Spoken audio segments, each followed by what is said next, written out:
Lőrinc Alexandra vagyok, Szandrika, Tökölről érkeztem, 20 éves vagyok, és táncos nő. Ugye sokan megszólnak a kinézetem miatt, azt mondják, fő a természetesség, hát nálam nem. Hát az egyik barátommal élek együtt, Sanyival. Sanyi 50 éves, sokan összehoznak minket, de mi csak barátok vagyunk.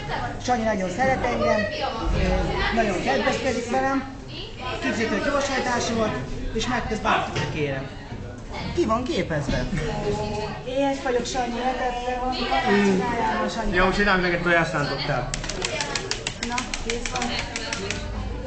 Na, etetni engem? Nem etetlek most. Panaszol! Kóstold meg, lehet kicsit mellett. Nem úgy vagyok etetni! Nem bírlak, nem bírlak.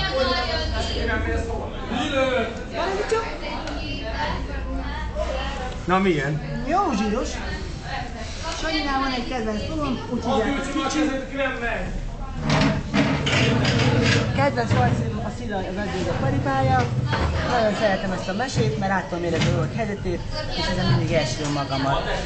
Hogyha tehetnék valamit, akkor legszívesebben Sanyit beraknám a bőröndbe, és magam bevinném a villába, mert akkor biztos semmi baj nem lenne. Vigyázz magadra, Szandika!